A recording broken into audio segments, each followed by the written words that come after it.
confiance est la condition de la hardiesse. Il convient donc d'oser, d'entreprendre si l'on veut réussir, bien évidemment. Aimables téléspectateurs, bonsoir et merci d'être au rendez-vous de votre programme mensuel. Votre magazine Jouvence qui démarre à l'instant. Un magazine consacré à l'entrepreneuriat en général, aux activités socio-éducatives, culturelles, économiques des jeunes. Mais tenez-vous bien, ce numéro-ci est dédié à l'entrepreneuriat féminin.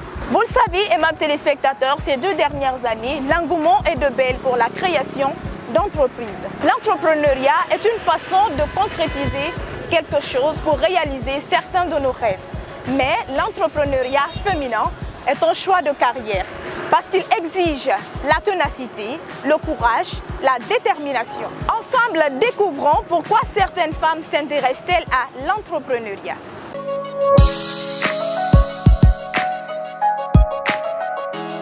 Depuis 2014, j'ai créé ma société. J'ai commencé par vendre les produits à certains clients qui étaient autour de moi. Après, j'ai décidé de m'implanter. Mon centre capillaire est un salon de coiffure qui est spécialisé dans le traitement du cheveu naturel.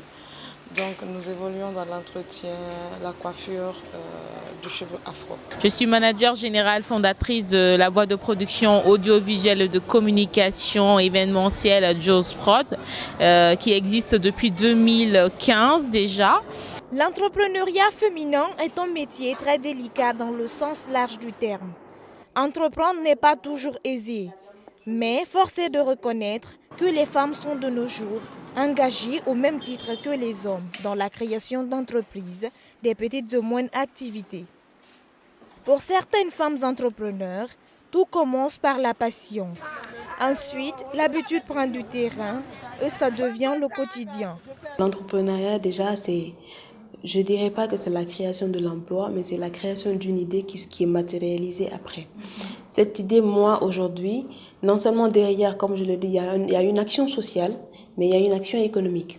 L'action sociale, comme je vous l'ai dit, c'est pousser ces gens à utiliser les produits cosmétiques naturels et oublier les produits qui nous détruisent. Je pense que la génération de ce 21e siècle est en train de se réveiller. Les femmes sont en train de se battre pour aussi prouver qu'elles peuvent faire quelque chose. Elles se battent pour montrer que, bien sûr, nous aussi, nous pouvons être entrepreneurs. Nous pouvons lier le boulot, le foyer et l'entrepreneuriat. Donc, c'est en pleine expansion. Et je pense que le combat est très difficile, mais nous allons le gagner quand même.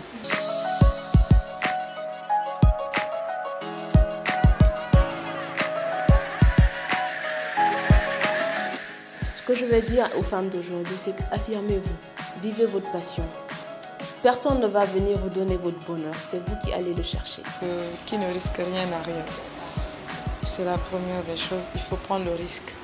Il faut aimer ce que l'on fait et ne jamais lâcher. Il faut être optimiste, se battre pour ce qu'on veut vraiment faire et ça finit toujours par payer. Et aussi tout cela passe par le travail. Il faut travailler, il faut vraiment travailler. Il n'y a pas de fainéantisme dedans. Il n'y a pas de secret aussi. Lorsqu'on travaille, on voit toujours les résultats.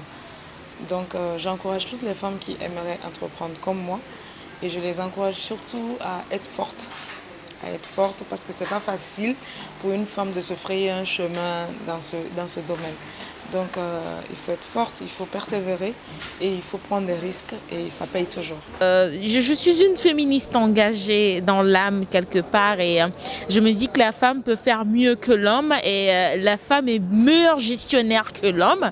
Et on peut prendre l'exemple sur Ellen Johnson, la présidente Ellen Johnson et d'ailleurs Michelle Obama aussi qui était un pion très fort pour son homme aux États-Unis et beaucoup d'autres femmes à travers le monde aujourd'hui. Il y en a aussi en Guinée ici qui sont des pionnières et des symboles de l'engagement féminin.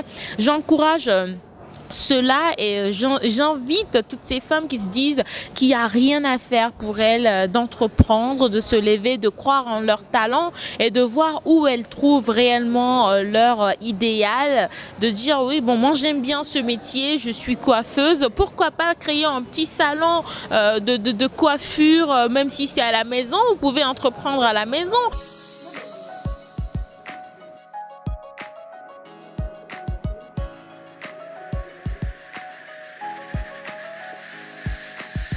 mesdames et messieurs, c'est comme ça qu'on se quitte au menu de ce numéro consacré à l'entrepreneuriat féminin. Tout en vous rappelant que la femme est un entrepreneur né. Elle a donc la capacité de s'épanouir tant sur le plan conjugal, le plan professionnel, mais aussi le plan entrepreneurial. Au revoir, merci d'être des nôtres. À la prochaine.